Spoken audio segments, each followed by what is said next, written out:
everybody's doing well. Hope everybody weathered the rain. It was good. It was good. Yeah. Unfortunately, I was not here. I was gone almost all of last week, enjoying the rain in Las Vegas. So I hate when that happens. But that was another mandatory vacation because I have too many hours, and the department says you need to take these before the end of the year. So they put me on vacation. Poor guy. I know. So I went up and saw a bunch of guys ride horses and bulls and stuff, whatever that is. But anyway, good news is I took a report on the graffiti that was done at Sierra Center. Some of those names that are on the side are not residents of here or Palmdale. They look like they're probably downtown. And of course, the only reason they mark things is because they want the guys traveling the freeway to know that they're here. So Dave Span was going to, he was stirring his paint bucket while I was there taking a report. So they're going to paint it over again, and we'll see what we can do. And I'm working on the rest of them. And where was that at? Sierra Center, where pizza place and Okay. and the tax store and all that. They hit a couple of spots on the back wall and the sign again. This time they didn't hit the sign for the graphics place, they hit the wall next to it. So good thing is they can paint that over without having to replace the whole sign. In case anybody's noticed the traffic change, thanks to the state passing in the county giving great credits to the movie business, we've had almost a steady flow of movies being filmed out here. In fact, last Monday I worked a 15-hour spot up Soledad Canyon Road for a TV show. And they had at least 5 deputies working every day all last week, and I think there was 2 today. So, and by the way, the county does not pay for that. That's a private entity contract. The studios pay for us to be out there in direct traffic, so it doesn't cost the county anything. They pay for the cars, the mileage, and how everybody show up. But I have a question about that. Yes, sir. In particular, is what is the law state? I know when they're going to close a road, there needs to be some notice, put up for so many hours. But as far as them blocking traffic, stopping traffic, what is the amount of time? Can they stop you for an hour? Can they only stop you for 10-minute intervals? What is the law? What does that pertain to? Actually, I don't believe there even is a section for that. If they're filming, it has to be the least amount of disruption possible. And like the show they were, it's I know, nebulous term, but when they film, for example, like down in Soledad, they actually filmed it with traffic rolling. They had one car in the lead, one car in the back, and they had cameras mounted, and they just drove. They got to the end, turned around and come back, and they never stopped traffic. Because I was confronted with a large Greyhound bus being driven backwards by remote control with no one on the bus. And there was a sheriff driving down the center of the road with his lights on, and I had just passed another guy with no flags, no nothing in the middle of the road going. And I came around the bend, and here's this huge black bus driving backwards with a sheriff in front of him, lights, and he's in the center of the road. The sheriff just pulled up to me and said, and I had a trailer with a bobcat, and I had to pull off into the mud and the dirt with my truck and my trailer, and then drag all that mud and rock and dirt back onto the road. Sorry, I don't. Unfortunately, you didn't get cited. when they apply for the permits and they're given permits to temporarily close a road, sometimes directors take a little liberty with the ability to do it. And it's like, hey, we're just going to do this one scene. The scene that I was at Monday, they actually took that bus. When was this that you saw the bus? It was a huge black bus right at Tippy's place where they set up right across the bridge. And that's where they drove it off the cliff last Monday. Oh, really? Yeah. So, yeah, they took that bus. It was, I can't wait to see the episode and see how they do it. But they basically took that robot bus and drove it right off the bridge into the ravine, and then they brought a stand-in bus with people in crash positions and film from there, so. So is the bus still in the ravine? No, Okay, and we had to make sure that, by the way, the bus fire came out, we looked at it, and there was only a gallon of gas in the motor. They drained almost all the oil out of the engine, enough to keep it running when they drove it so it didn't seize up. And basically, as soon as it went down, the mechanics go down, shut everything off, and then they put pans underneath, although the engine didn't get touched, but the front's gonna need a little duct tape and some Krylon. It's pretty bad.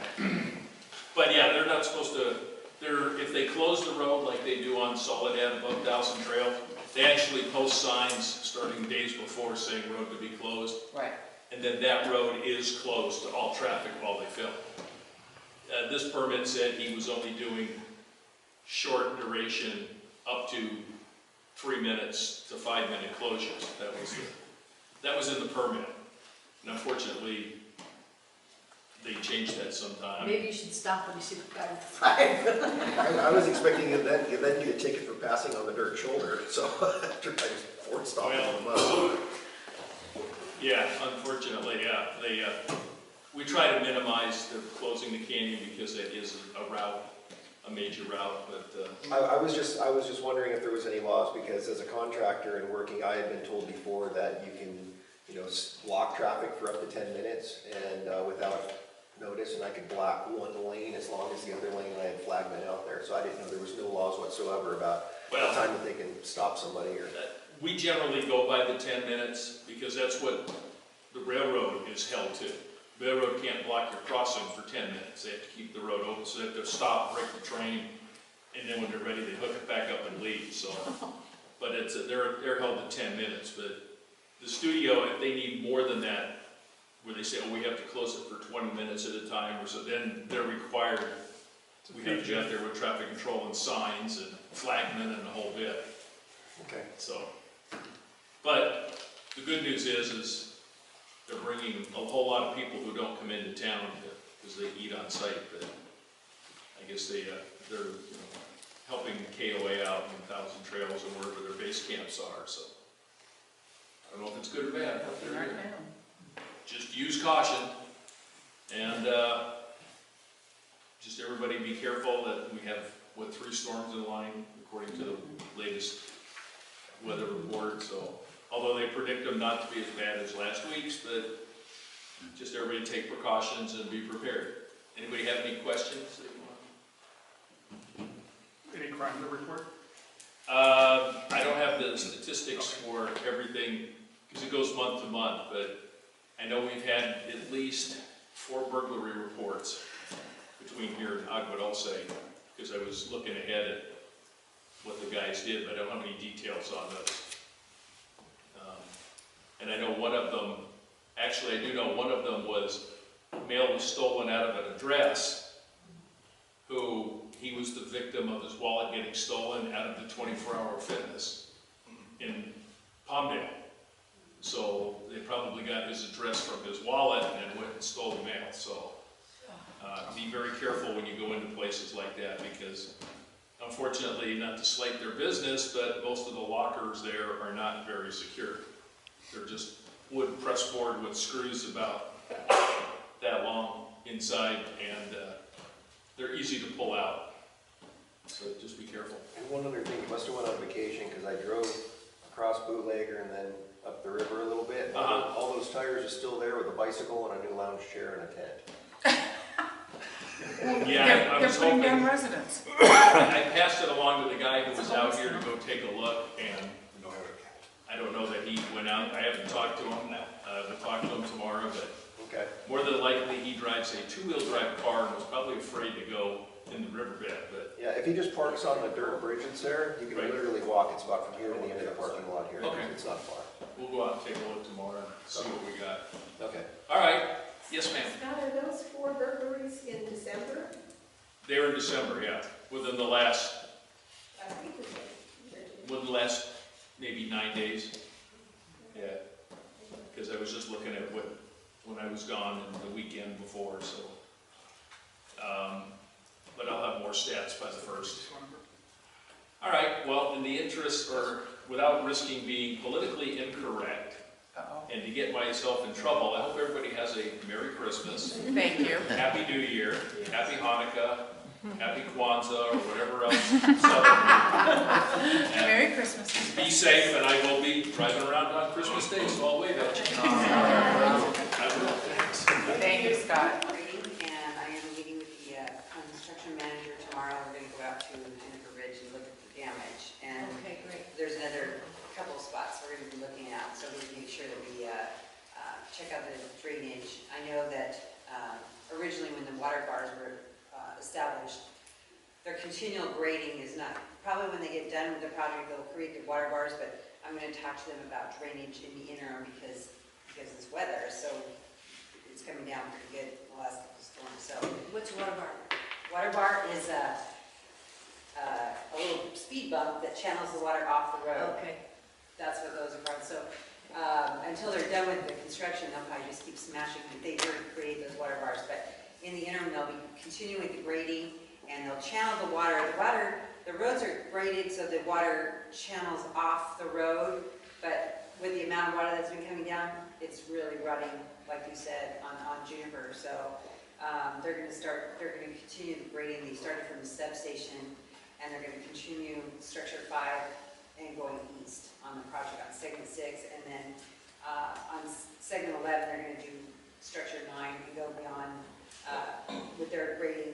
They are doing wire string, which is in the forest, but just so you know, it's between structures 33 and 44. They're doing wire string, so you might see the helicopters leaving the yard and going over the hill, but the activity is way into the forest.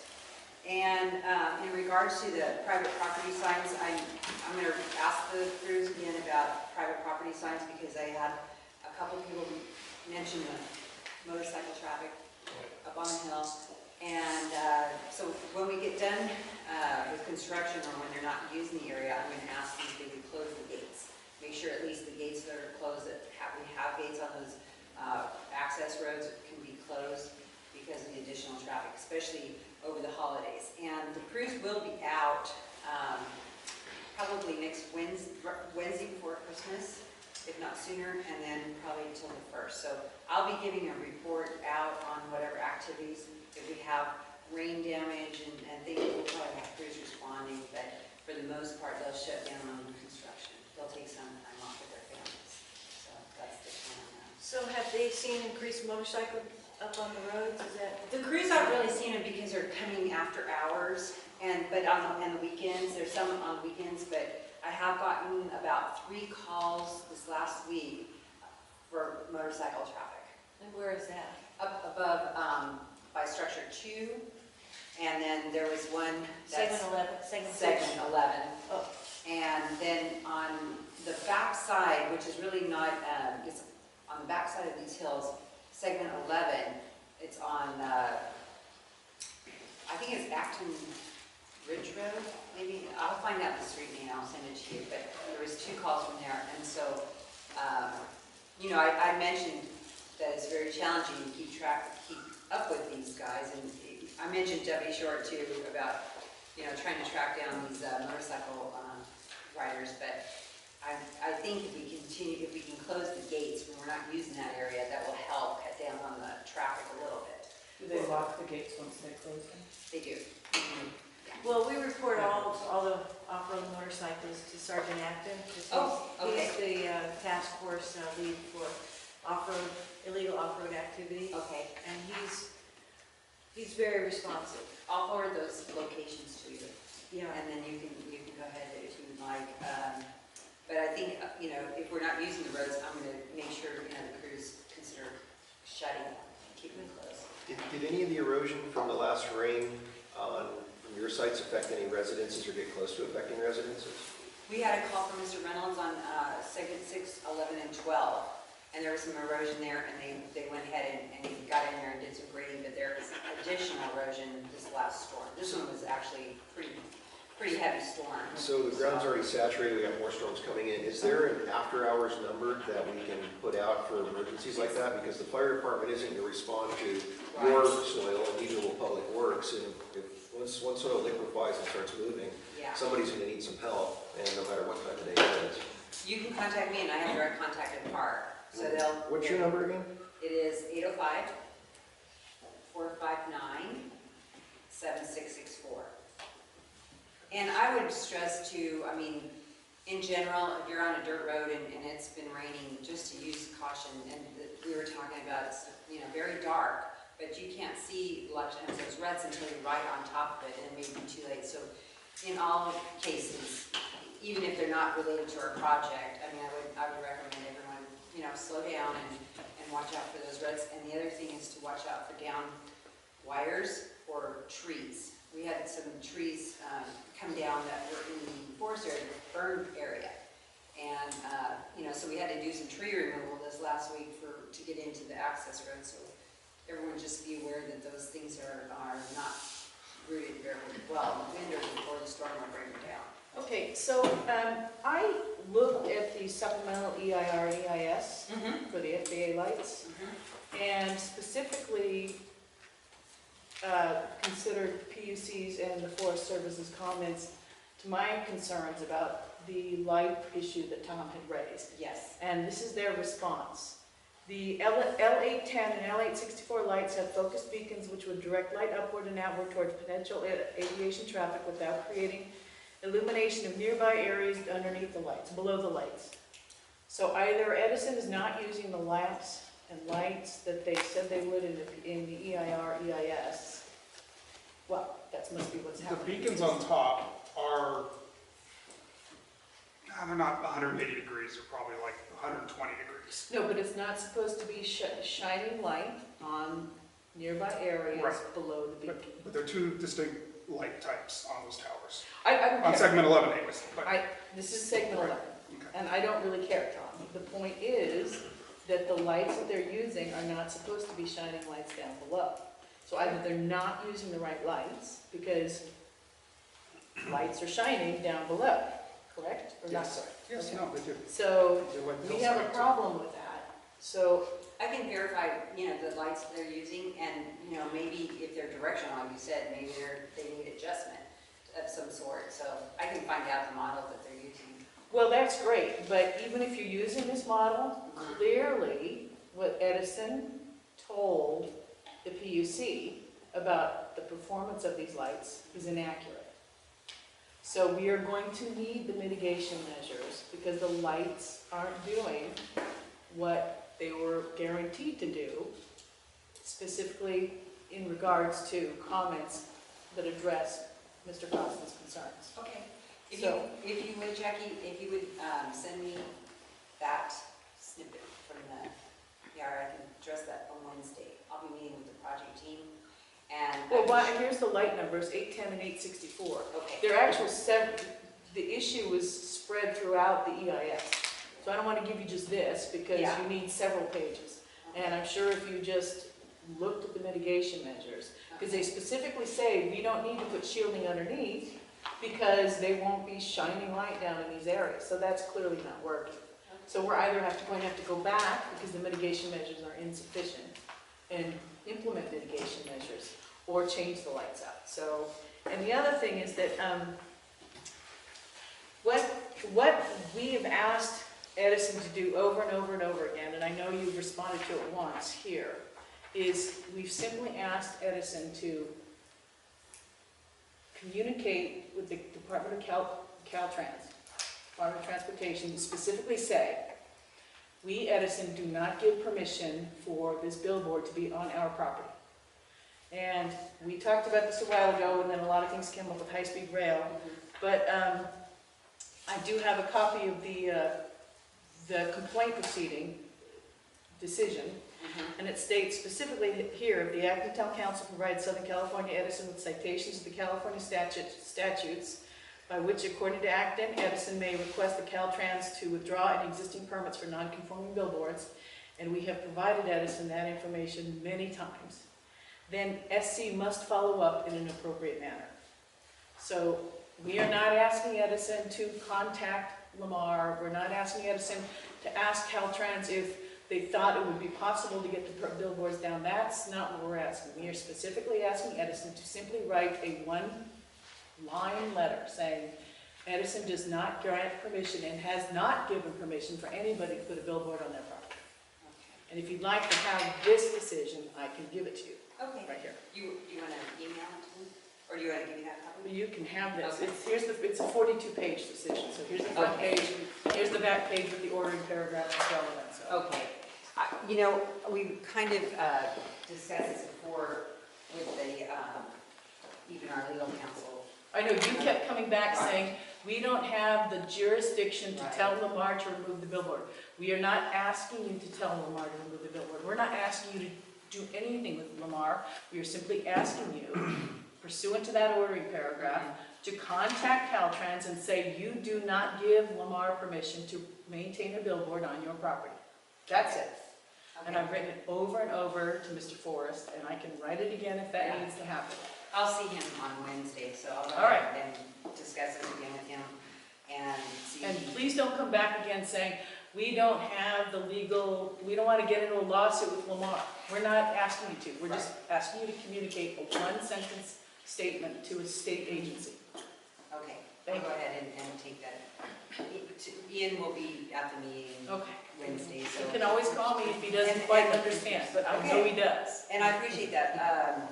You know, they might have more discussion, better to go directly to and talk to you. That's fine, So that might, you know, be a lot easier to. because that proceeding's still open, and we're ready to dance again if we have to, so, thank All you. right.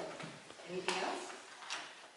Jackie, did that, when you looked at I heard about the placement on the lamps, not just the types, I mean, did they? Yeah, I just show you that. Okay. afterwards, yeah. Okay. Thank you. You're welcome. And I wanted to wish everyone a Merry Christmas, Happy Hanukkah, New Year. All that Good job. Thank you. Thank you, same Thank to you. you.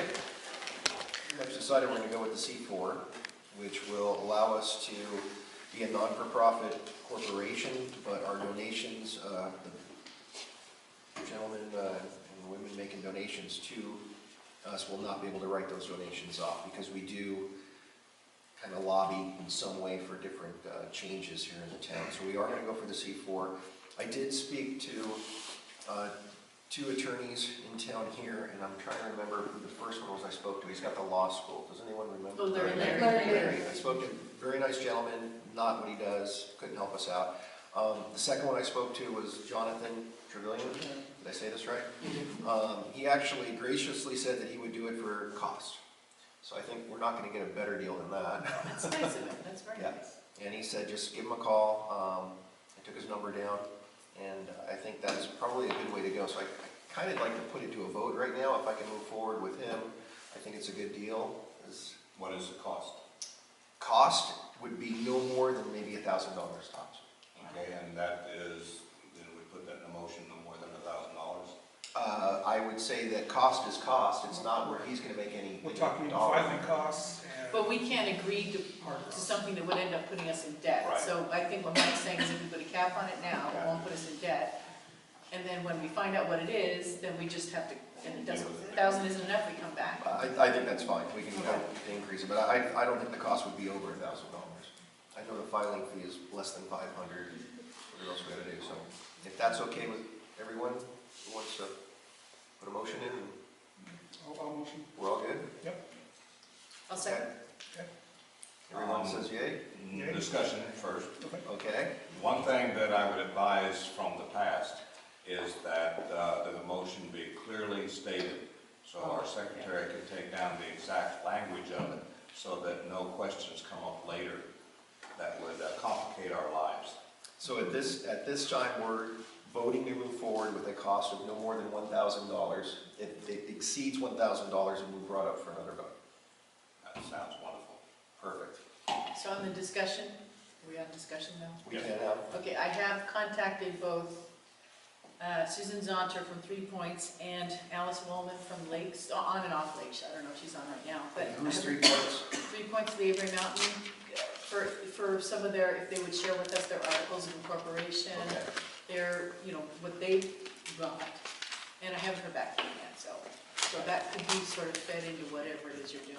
I think so. It's going to come into Mike on some of the committees that he's working on, and anything else we can bring in, and we'll kind of compile things. I mean, obviously, we'll form the corporation with the basis of our current bylaws, and then the changes will be built on and changed. But there might be some elements in the articles that, you know, It may or may not be, that'll be up to, because we want to get them in right at the beginning, as long as they don't conflict with our bylaws, and we don't have to go and change what the Secretary of State. the bylaws aren't really part of that, we can change those ourselves, just by. No, but when you file for incorporation, you file your articles of incorporation, which Absolutely. is SOS, so if we get those, if we can get the other information they've used, maybe build off that. Oh, So- absolutely, I'm not saying we're gonna Oh, okay. form it without them. All right, okay, all right. This won't be done by Christmas. Oh, really? I'm sorry. Might have to get my- Yeah, I'm sorry. Okay, So I just want to clarify, Tom made a motion to, that the Acton Town Council is going to go forward to create a 501c4 with a cost of no more than $1,000. And authorize the expenditure of no more than $1,000. We need to put in there that it's being serviced by Jonathan Trevilian for us as well. Are we sure we're going with Jonathan Trevilian Well, nobody else is going to do it for me. so far? Yeah, that's fine. You see, everything helps our neighbors. it does, it does. You don't have to get. Sit out on my tractor, and people drive by and say hi. Put a bucket on the tractor donations here. That's it. We'll be talking about those soon. Okay, so we have a motion, everyone is yay, everyone for it? Yeah. Wait a I, second. Who was the second on it? Jackie. Second, Ray, I, Mike, we can pull okay, it. it's unanimous. Yeah. Move forward. The second one, liability insurance. It's still an education process on it. We're going forward with it. I'm getting two separate quotes. One from Scott Litchfield, who's a local farmer's agent. His office is quoting. I've got another one from an agent, Christian. I remember his last name in a second, but he's quoting it. He does my own personal liability insurance, and I've used him for years. Both of them sent back questionnaires on number of council members, if we have income. I filled out the questionnaires. We're still waiting for results to come back. Questionnaires? Two different questionnaires I filled out for two different brokers. And the one thing that I learned the other day at a lunch was that another 501c4 had liability insurance, and everything was great until they had the corporation. They had it for a couple of years. When the 501c4 was finalized, their liability insurance jumped from a couple thousand a year to $20,000 a year.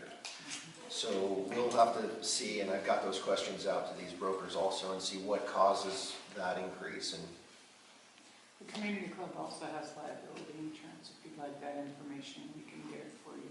I'd love to see a copy of the policy. Okay. So if you get a copy of the policy, Shane has that. and a PDF would be fantastic, and just email it to me. Okay. Okay, thank you. So we'll move on with that. The committees, we have got planning, coordination, trails, open space, recreation. Nothing. Reports? Nothing. We're going to be talking about the zone change request later, not as this part. Is that correct? So on the agenda later. Yeah, I it's- wasn't it's- sure if it it's was- It's for later. Okay. High-speed rail, Okay, I'm going to stand up just so everybody can hear me and I don't have to go there, right? A lot happened over the weekend, of course. Everybody knows we had our meeting with the High Speed Rail Authority. We had 230 people that actually signed in, and according to Michelle, there was at least another 30 to 40 that they know walked by that didn't sign in. After that, the signal was there, the AV press was there was good articles in both of the papers, I felt, and there was a lot of community input to the AV press. Several of our community members got their letters published in the AV press, which was fabulous. Then Sunday, it kind of went downhill from there. We received word that the Surface Transportation Board had ruled in favor of the High Speed Rail Authority, that the authority did not have to follow CEQA, the California Environmental Quality Act. Basically, the authority asked the Surface Transportation Board, which is a federal agency in Washington, D.C., to give them relief from complying with California law. They said that the Surface Transportation Board is a federal agency and has authority over the California environmental laws. That's interesting, but here we go. Tonight, I brought articles that I've passed out to several members of the community. I still have 4 left. Kathy Hamilton is a reporter for the San Francisco Examiner, and she's done hundreds of articles on this high-speed rail project over the last 3 years. This is her recap of what happened with CEQA. And by the way, the High-Speed Rail Authority, they knew this on Friday. So when they came here on Saturday, I know why they were so happy now. And friendly, and smiling, and everything. So I brought those for you. Like I said, there's 4 more copies here. If somebody wants it and we run out of copies, I'm happy to email that information to you. We had 3 gentlemen from the Central Valley that came to our meeting on Saturday. They've been very supportive of Acton, giving us information. We've kind of, been in contact with them for a long time, but these 3 guys, I don't know them quite as well as I know Aaron Fukuda, but they were very helpful. We took them out to lunch afterward, and like Chris mentioned, we learned information about their liability insurance Structure. and their structures, and they are going to be emailing, I don't know if you saw that email, Jackie, today, but they're going to email us more information about why their liability insurance went to $20,000, what happened with that. One of the other things, not to interject, one of the other things we had learned from them is that they are mounting the fight up north with their lawsuit, and they're 3 years in, 2.5 years in, and they are right at $500,000 or a little under. Yeah, 500,000. And which group is that up north? The Aaron Fukuda Okay. and John Toss group, Yes. which is the Kings County. And then they said that Madera County had already spent well over $1 million on their lawsuits. Just to give you a little rundown of what happened then. We think that the High Speed Rail Authority will be having their monthly board meeting in January here in LA. We don't know that for sure, it's not posted, but if it is, that's when we need the community of Acton to go down and go to LA with us. Maybe bring our horses. If it's in Sacramento, No problem. then, that's a different story, but I have made a commitment that I will be going to Sacramento to the meeting. I told those guys, Can Karen. you clarify something for me, and this is just from stupidity? Does that mean they do not have to do an EIR? Is that, I can answer that. you'll answer that? Yeah, Okay, when she's finished. okay. Is that all right? Yeah, no, Yeah, that's that's fine. fine. That's perfect, Jackie. So some of us will, no matter where their meeting is, we're going to figure out how to get to their board meeting in January.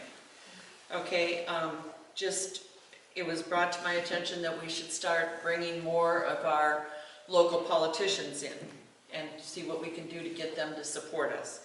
So I contacted Steve Welk's office, which he did the AB6, like Jackie commented on. He said that, they said that they would have a rep here at our Saturday meeting. No one introduced themselves, so I told her, make sure you introduce yourself so we know who you are and whatever, so I didn't see that person.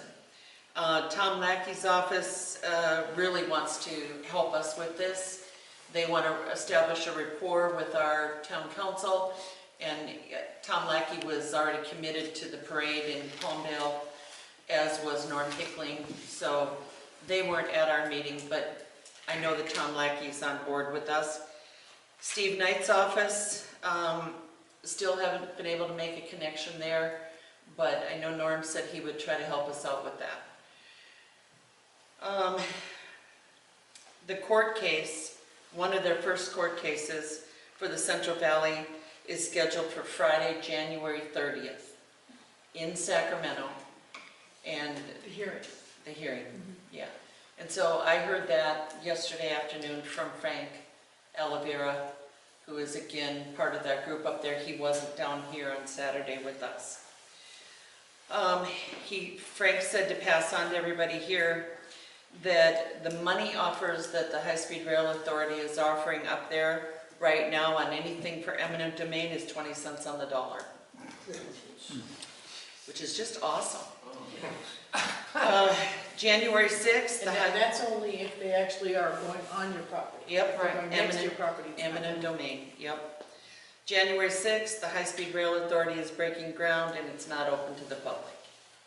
I thought that was humorous. Where is that? They haven't disclosed the location yet. Oh, we need a spot. Somewhere between Fresno and. I guess they don't want us there. Supposedly up on that eliminate segment. They don't want to get Right. Frank also suggested, I had a long conversation with him yesterday, that we need to go after the support of our other board of supervisors, not just Antonovich. Up there in their county, they've got the support of all of their board of supervisors, everybody.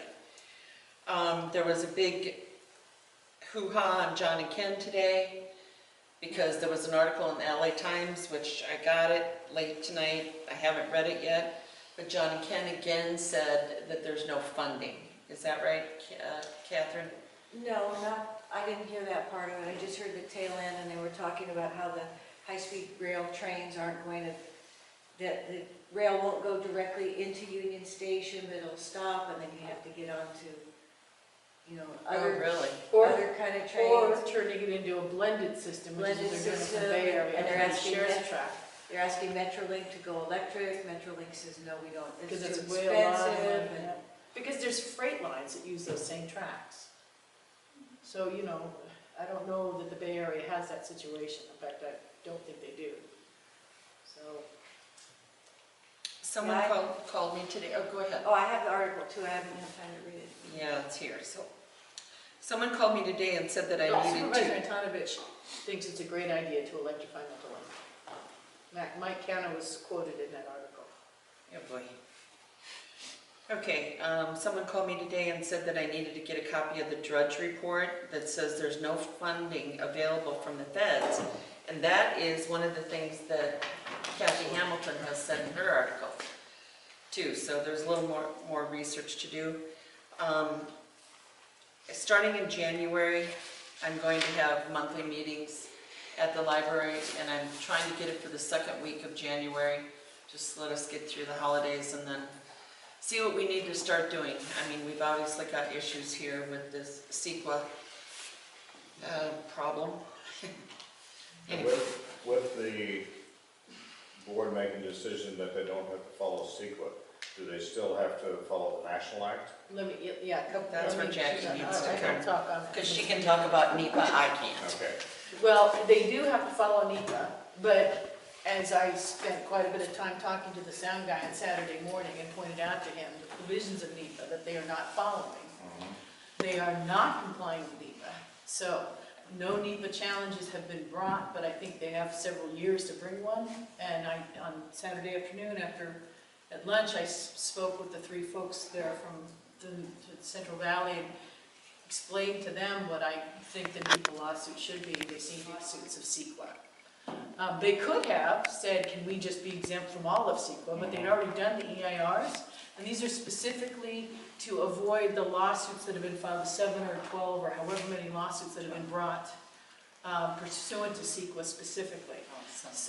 So they are trying to avoid those lawsuits. So their petition was specific, just please let us not have to deal with lawsuits. And what happened was they filed that petition in October, and I filed an opposition. On Friday night, I checked the Surface Transportation Board docket, and there was no decision. So I spent all weekend preparing what's called a motion for leave to file a surreply and a surreply. Because in going through some of the documents that High Speed Rail had filed just last week in the docket, I realized that nobody's made the argument that really needs to be made, in my opinion. And that is that what everybody's argued in this docket is that Proposition 1A is a state proposition, and the taxpayers approved it and voters approved it based on CEQA compliance, right? But what nobody's argued is that the high-speed rail, the Surface Transportation Board only has jurisdiction over rail projects and rail operations. Proposition 1A is a funding statute, okay? And there's a big difference. There is nothing in the ICCTA regulations that grant the Surface Transportation Board any preemptive authority over how we California taxpayers choose to spend our money and what conditions we choose to put on it, okay? And I have read, well, not every single thing that's been filed, because there's a lot, but everything I've seen from all the other attorneys, none of them have argued that. And so I filed my document on Sunday night and looked on the docket, and the decision had already been posted. It was not posted Friday night, it was posted sometime during the day, during the weekend. But I filed it anyway, and I served everybody. Now, so to answer your question, they have not been exempted by the board to do an EIR. But what they're exempted from is any lawsuits by any party who deems the EIR is substandard. And unfortunately, the only part of CEQA that is available to make sure an EIR complies with CEQA are the injunctive remedies, the lawsuits. So they could write an EIR that basically is one sentence long. There's nothing in it.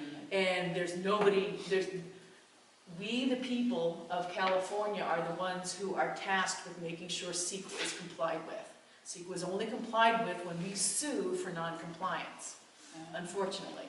So now those lawsuits have been...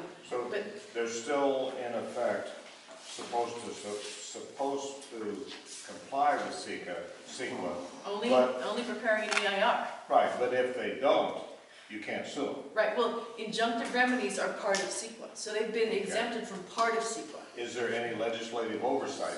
Yeah, I'm getting to that. Okay. Okay, so I'm sorry. So, It goes on. well, I'm trying to be brief, but No, you're it's, doing. Too late. I can just But stop I'm now. getting smarter, so I want you to keep going. Okay. We have two options as of Friday. We have 20 days from Friday to file a petition, parties do, and I'm a party, with the Surface Transportation Board for rehearing, or reconsideration request, okay? Because there was never any hearing, there was nothing. No. So there was nothing. So we have 20 days to file that. And, or you have 60 days from that date to file for a judicial review. If you file for the rehearing request, or reconsideration, request, and you go through that process, then it gets denied or whatever, then you can visit the judicial review. Oh, so you still have the 60 Yes, days once exactly. the denial comes Or through. if you go to this judicial review, you can't then go through this, you don't lose, you can't go through the So you have to do the request. 20-day and then the 60. Exactly. Or you could just go to the 60. But I would not do that Doesn't because make sense. I want to make I'm still learning. I'm very familiar with FERC and the PUC, but not with the STB, because those are commissions and they have hearings. STB apparently are just people who Just do whatever they want.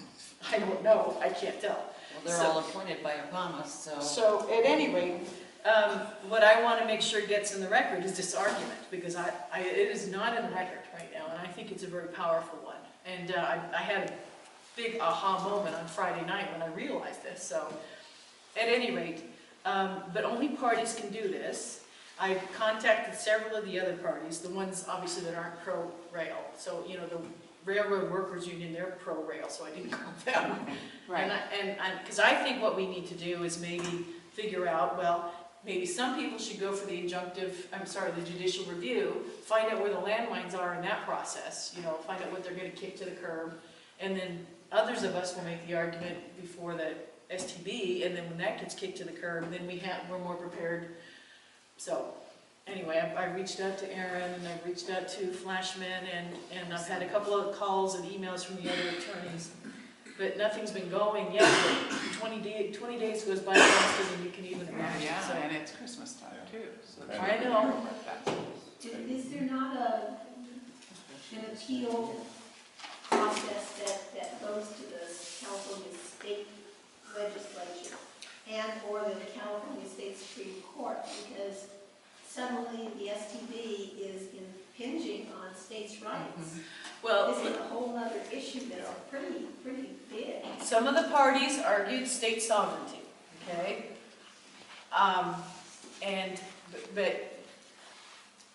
Under the Interstate Commerce Commission Termination Act,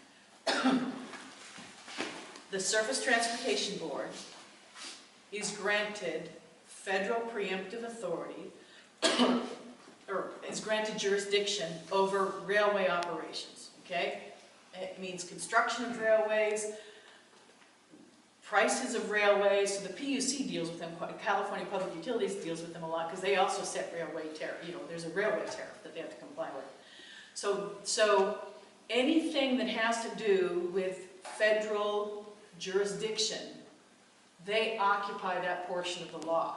And the Surface Transportation Board has the right to decide what portions of state law can be avoided if they believe those portions of state law will unduly delay or potentially prevent a railroad project under their jurisdiction from going forward. So but that's the key here. They have jurisdiction. So for example, if the High-Speed Rail Authority could go out and get all the money they wanted, not from Prop 1A funds, then we'd be dead. This is the foundation of my argument. Because those elements are preempted by and there's a lot of case law on that. My argument is that they don't have, Surface Transportation Board has no jurisdiction over how states choose to pay for these transportation projects. And that's the key, because Prop 1A is 100% a funding statute, okay? So High-Speed Rail could approve the project, certify an EIR that's a pile of garbage, and if they had the money from some other place, they could just go forward and we would be dead as dead could be. But because 1A is paying for it, and Surface Transportation Board, in my opinion, has no jurisdiction over paying for train projects by state statute, then they don't have jurisdiction over Prop 1A. And all the lawsuits were brought pursuant to Prop 1A. Not suing, for example, when the county, approves a 5,000 home subdivision, and so I sue them for having an inappropriate EIR. The EIR is insufficient. Nobody's bringing a lawsuit like that against High-Speed Rail. What they're suing is violation of Prop 1A, which is the funding statute, which is the proper way, in my opinion, to do it, because federal preemption comes in any other way than that. Am I making sense? Oh, absolutely, and carefully so. Well, I think it's a good, I'm actually kind of optimistic that if we can, You got a question over there? I'm sorry. I had a question for you, Jen, involving jurisdiction. The federal guidelines for NTSB and stuff like that on the rails cover the rails because they're involved in the interstate transport. That's correct. But just a few minutes ago, you said something about the systems actually don't physically meet.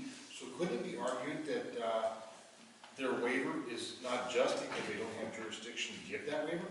Well, if you read the ICC, the Act, it gives jurisdiction to the Surface Transportation Board for trains not only intrastate or interstate, but also intrastate.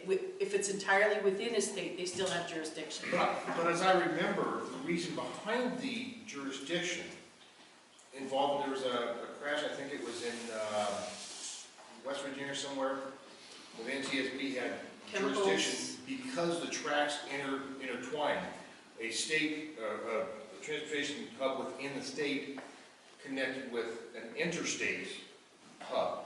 But in this case, we're saying it's not, because now they're not going to be in Grand Central Station, they're going to be someplace else. Well, but I think the nexus for them is the Desert Express project, which is going to go from Palmdale to Vegas. So but I think... So they're arguing future jurisdiction on the current jurisdiction problem. Yeah, they're saying we have jurisdiction here because it's part of an interconnected thing. But I've read, I'm not a lawyer, so I'm not giving legal advice, so you may be clear. I've read the statute, and it says even train projects wholly within a state under their jurisdiction. So, and I'm not going to argue that. I'm sure smarter people than I can argue that. But I agree with you, and I think a lot of people in this have tried tried that argument.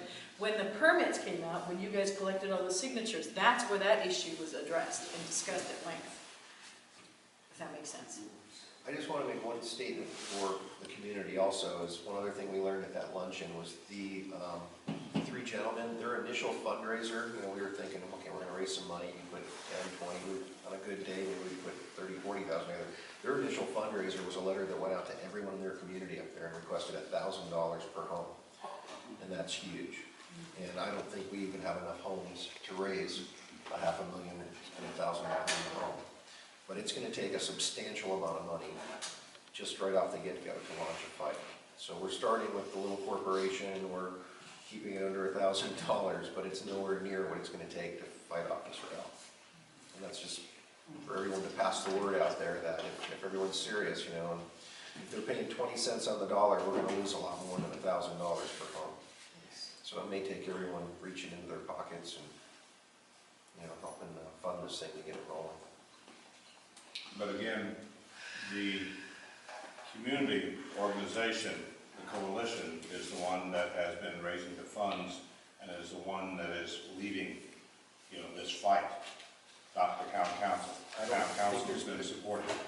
But we are combining the two now. The town council will be the 501c3 That that would can be, file that a would be up lawsuit. to the coalition if they want to join with the town council. In the past, they did not necessarily want to commingle funds or anything But with the it. So that's coalition doesn't have the ability to file a lawsuit, and that's one of the purposes of forming the I'm just saying this was 501c4. one of the difficulties I don't, in the past. Pam, you want to weigh in on this? Or Well, we do have the authority if we do. Come on, Jackie, stand shoulder to shoulder with me here. I'm not an officer. I'm not. I know, and what we're trying to do is do the unincorporated association, Got it. okay, To which, start rolling. well, we can take that. And that can file a lawsuit? Yeah. Well, that is legal standing, yes. And that's fine. I'm not looking for it to To the go in Supreme any one Court. direction, but we would need someone to file a lawsuit. Right.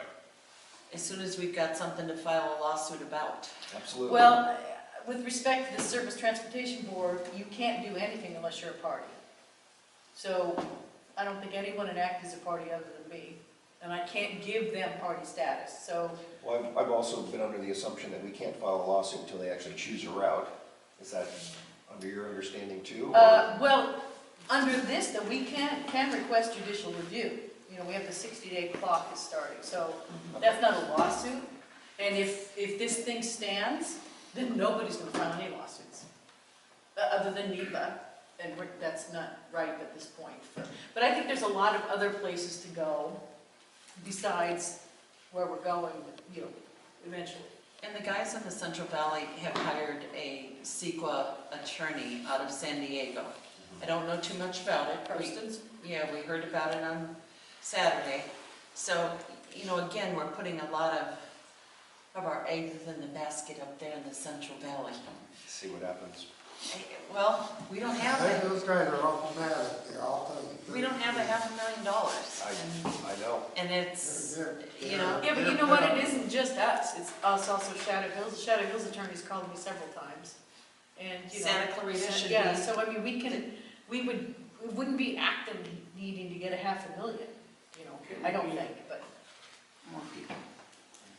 So that's what we're gonna start with in January, see where we're going. We've got, Well, I think my basic statement was that we're not gonna raise enough money with bake sales, so.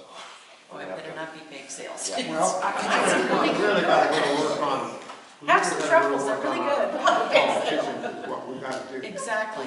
We better make sure that Norm can get to, because it sounds like we're gonna have to go to the federal boys after this.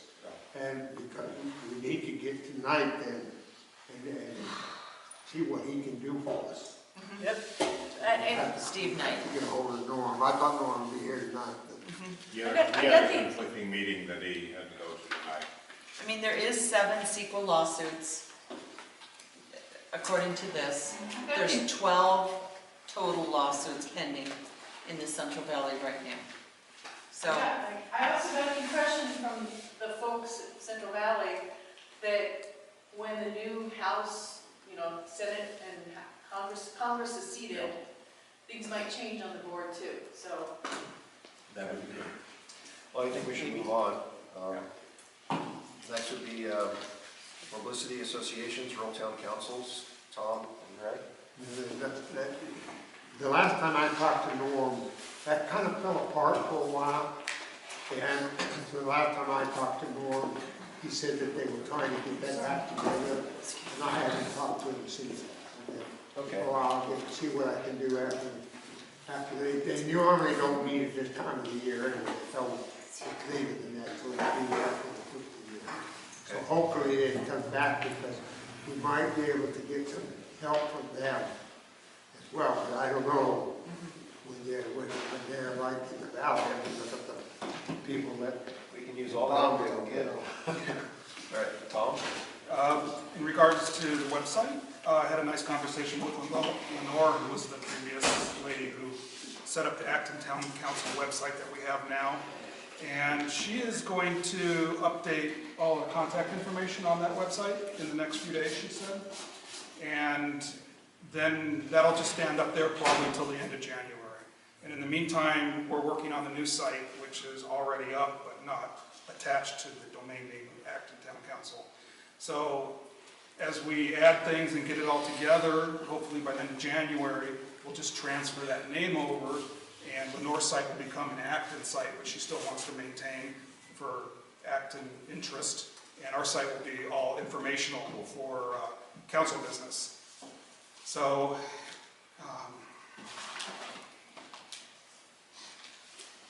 the email, everybody, the ATC at actontowncouncil.org. You guys got to start using that. Now, I noticed there was a group that was set up, all members in there. Maybe you did that, or that was already? I did that through Outlook. Okay. And so when I send out emails, I just type in ATC and it lists everybody for me. However, they're not all on there. Some of them had empty email addresses. Some of them were duplicates. I cleaned that out a little bit. But the one when I send out the ATs. the one that's called all members. Oh no, that's not mine. Oh, that's not yours. No, mine goes out as, well, actually, I don't think anyone would see mine. I just type in ATC in my Outlook and it lists everyone individually. Right. Okay. When I get an email from you, Chris, it says from ATC, Acton Town Council, and probably you should use the one for you if it's email coming out from you. I am using the one coming out for me, so there may be a glitch in the system. Because I email out of my C. Croysdale at Acton Town Council. Yeah. And I see, and in my group, I have everyone individually with their emails that they ask for me to use. But ATC is one that I have also in the group, so that it's a track record of all those emails. Right. So ATC is someone that is the town council when I'm emailing as one of the groups. See, that's what came back to me from you, and it just says Acton Town Council. Right, because that's one of the members of the group.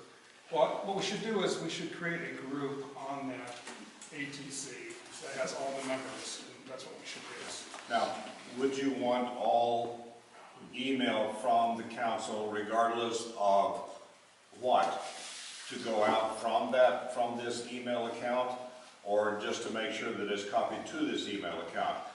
Because there's many times we may have private conversations that are not necessarily directly council business yet. It's in the formative stages, committee communication or whatever. We wouldn't necessarily want them to go out from that website, would we, or would we? Well, or do we just need to set up some real firm guidelines on? Well, if it's not council business, then obviously you're going to use your private email. If it's committee business, then it probably should be sent out from the ATC email and be filed away either in a folder for the committee, which we can set up, so you know where to go and find those emails.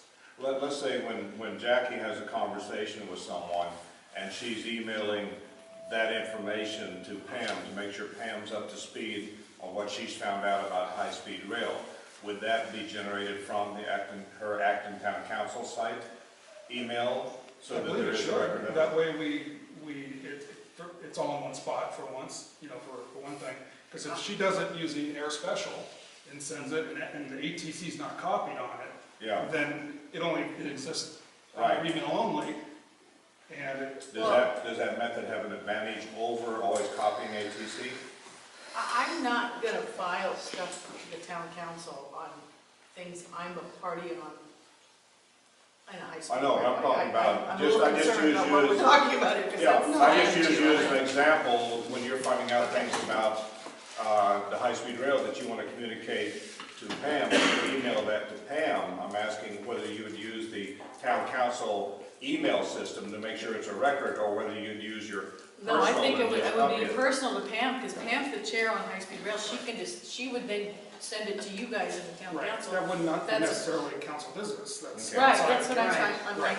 like, I'm talking about council business, like Yeah. emails that came with the agenda and the minutes. Well, that kind of stuff, sure. Yeah, that kind of stuff, for sure, yeah. And, It just gets a little gray in some of the areas. I'll weigh in on this. I still think that we all need individual emails, and we should all just CC the ATC.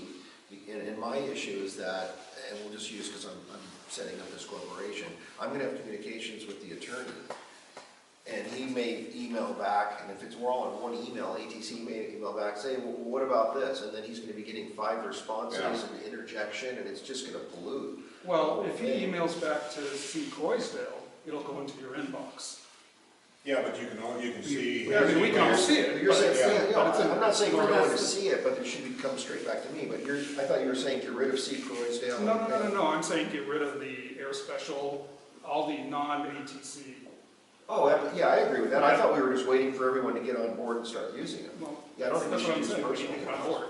Oh, okay. Because, But as Jackie points Nobody's out, checking them. there's probably some guidelines that we need as far as what I've to been include or busy, not. man. Well, the high-speed rail is a separate. well, yeah, all right, let me start over. sorry. Okay, so, Separate. there is a group called All Members, and in All Members right now, it has some of the members with their outside emails, some of the members with the ATC emails. So, in that group, maybe we would just say, for every member, we have an inside and an outside. And when you send an ATC email, you specify that group, and that way it'll go to the ATC individual member, and it'll go to their outside email as well. And that way it's in both places, and that way people know to go and look. Is that for now, or should Shouldn't be the first people to comment on these zone changes and these other requests, but we are basically adding to what they provide and they file for their requests with the county. And so I don't believe we should be writing letters before we see any information and without any direct purpose of the property and such. But it's open for conversation, what anyone else thinks we should do. But that was one of the things when I was in the audience before about the zone change, was that we had no idea. We were approving a piece of property or the old council approved a piece of property for a zone change without any idea what the property was going to be used for, other than commercial. Correction, that to support a zone change when an application is submitted, and it goes through the process. There wasn't any. Let me finish talking, and then it'll be open for I'm anyone else. sorry. And so this was put through, and there was no paperwork from the county. And I think the old council wasn't aware of any paperwork that was processed.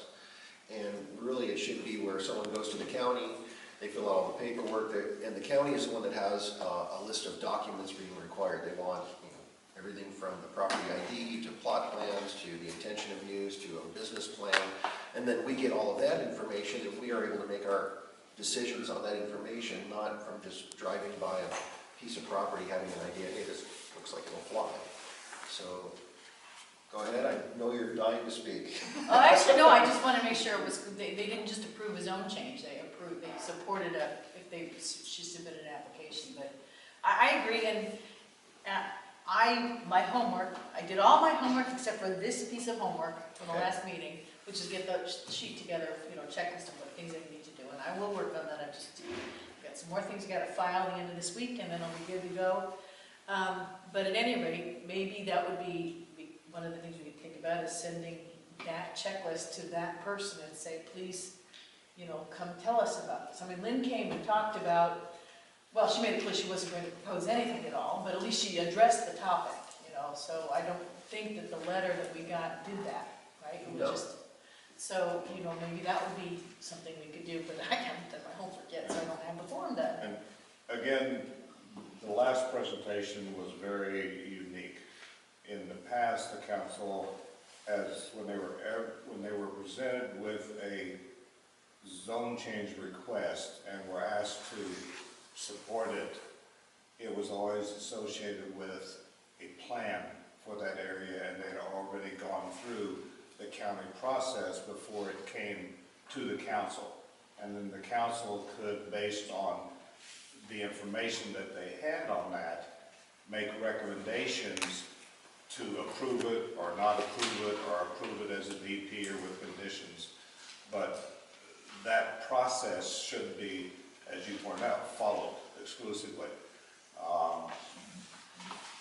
If it's set up, and with the new area-wide plan having at least been preliminarily approved by the Board of Supervisors, any request for a zone change for the next 20 years, literally, should go through the county first and get all the ducks in a row before we even think about looking at it.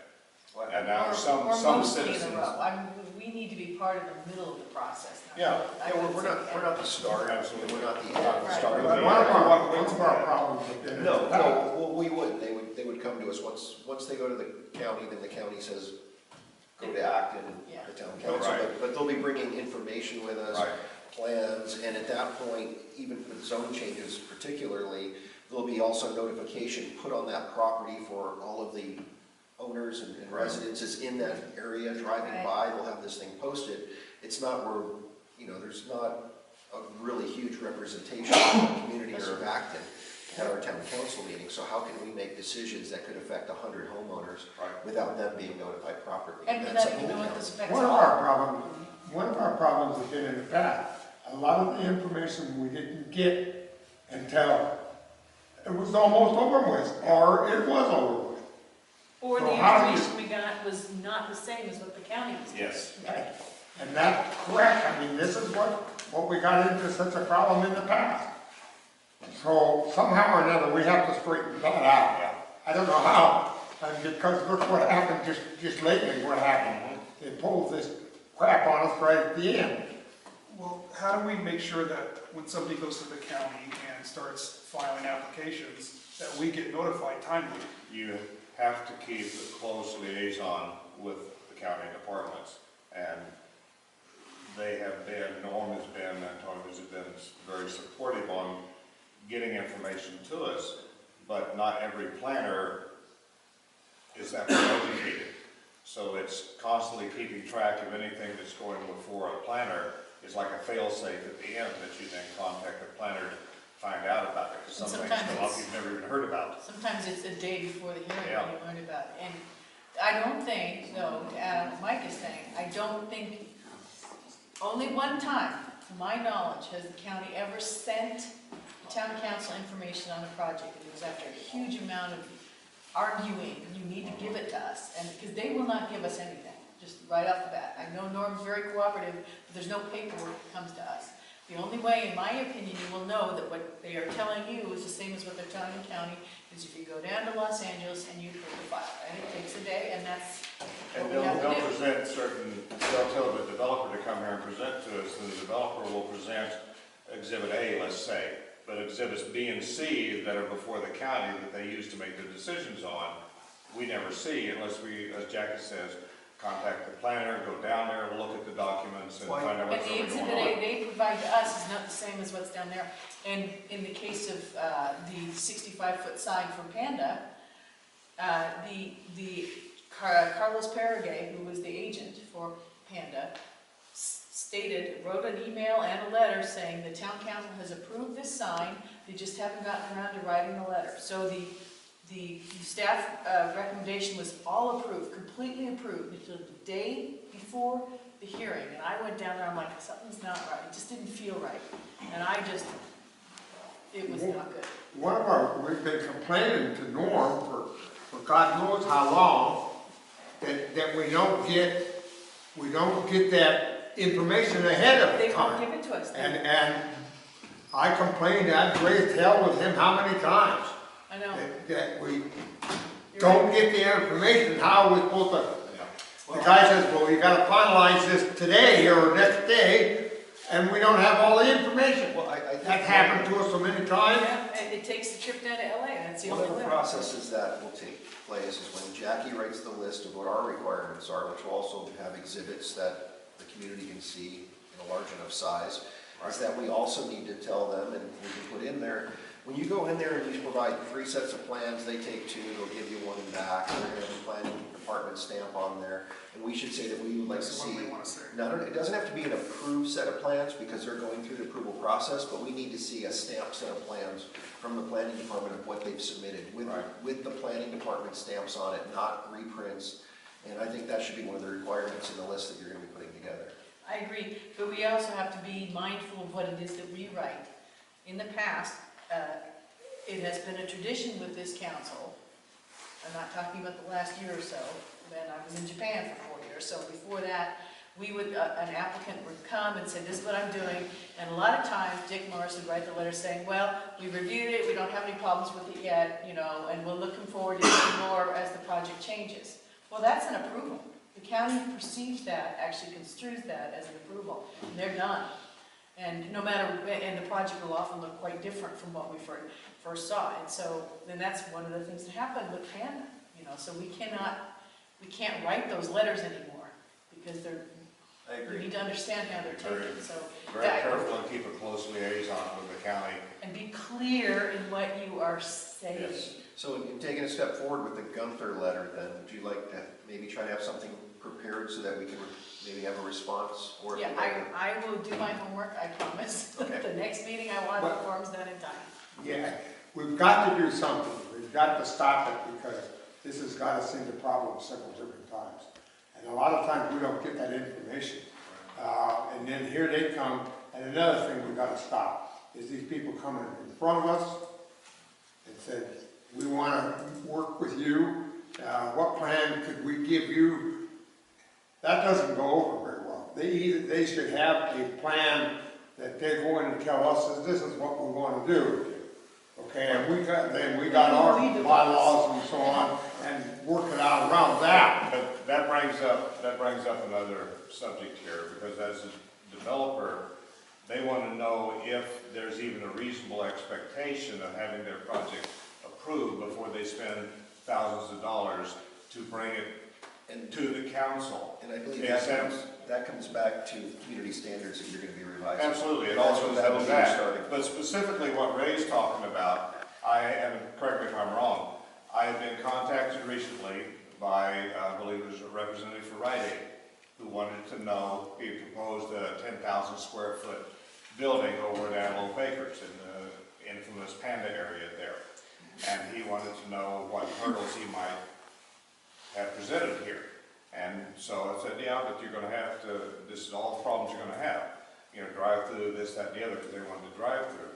I got a call from him later today, wanted to know if he could meet with myself and a member or 2 of the council, just to go over, you know, kind of what they're proposing or going to propose to the county now, to see if it even had a chance of flying. Ray has a problem, correct me if I'm wrong, with even meeting with the developer in this kind of scenario before the fact, until they file something with the county. To me, it makes good sense that you talk to people and give them some information and find out from them, you know, what's going to happen beforehand, without any commitments or anything. I think it would be better if that developer, We've had so many problems this way. well, I mean, if the developer would say, hey, we need to talk about this, it should be an agenda item, Yeah, and they come to should the sit here and Okay. come here in front of the council and the members of the And just, community they and don't talk have to about it. submit anything, if they just wanted to chew the fat, that's a good And that way they thing can too. get That's- feedback from. But But they're not gonna get any sort of, Historically, they've done that, you know, offside occasionally, you know, we're just kind of talking about things. I think most everybody here's been involved in that, but that's why I bring it up tonight. I'm glad Ray brought it up, because I was going to bring it up anyway. So I can just invite them to come to one of the council meetings, Exactly. and they can lay it out here and go from there. And you can ask them, you know, we don't, I mean, obviously, these are just kind of stick points on how Right. long we think it'll go. And if they need 15 minutes, 20 minutes, Right. we'll give them a slot, and they can make their And we're looking presentation. at just as basically a preliminary discussion, something like that. Just a preliminary discussion on the business. Works for me. Something, because we got to stop what we've been going through, that's for darn sure. and the key is not necessarily what we say, because we've not been elected to make decisions for the community. Absolutely.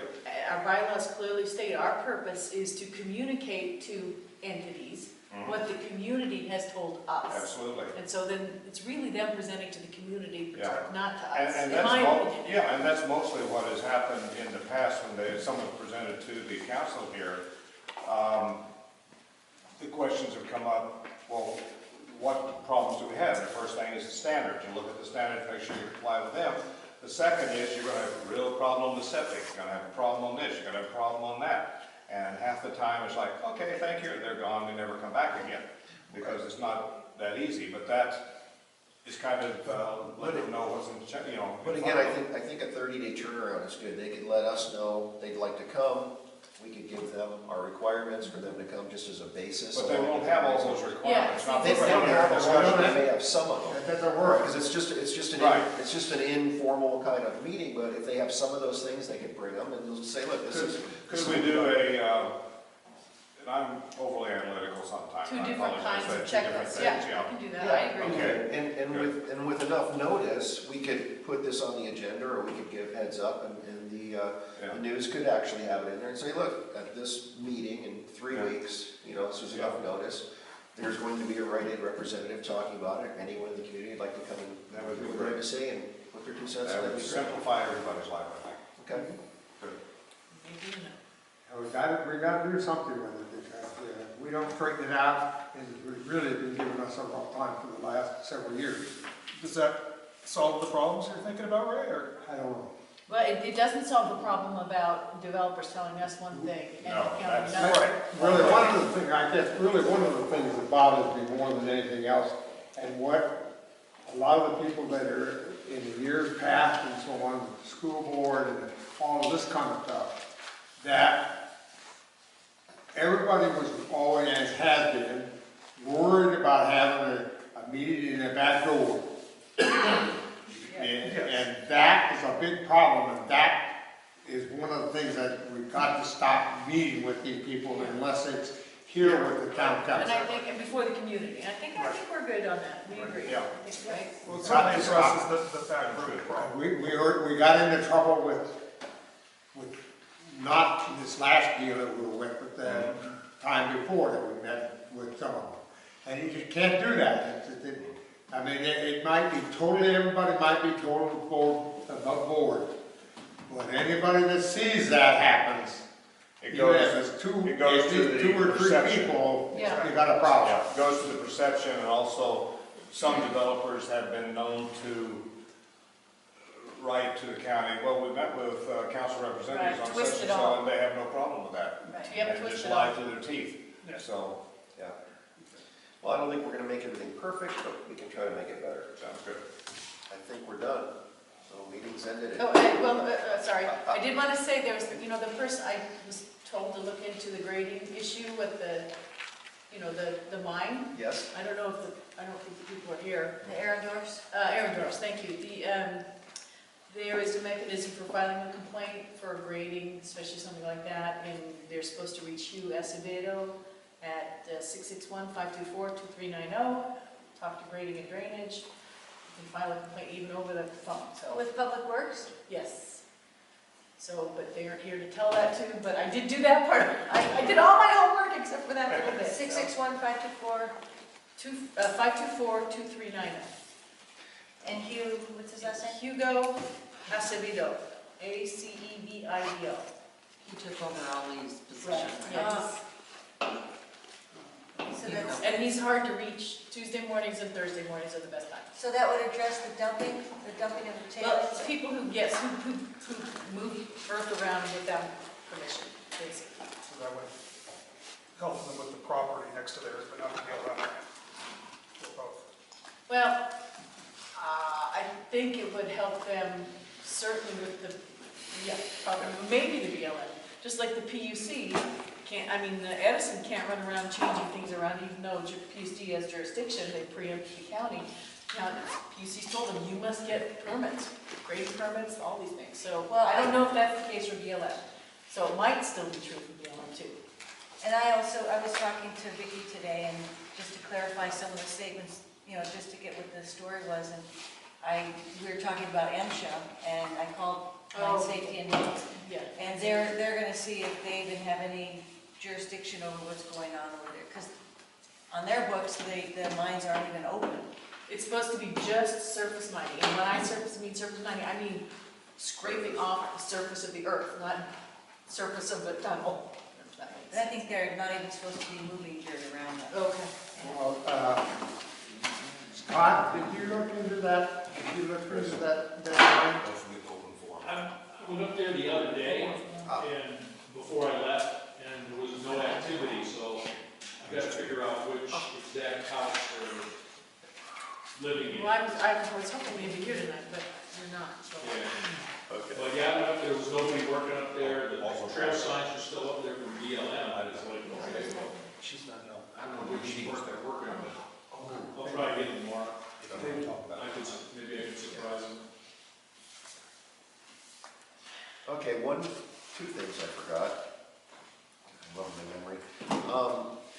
We had discussed, and Michael Hughes looked into having our future meetings at the library. We've got everything open next year except 3 dates, was it? Yeah, the 19th of January, February 16th, and September 7th. So January 19th, February 16th and September 7th. and September 7th. So So, they're evidently holidays of some sort. would we like to put that to a vote?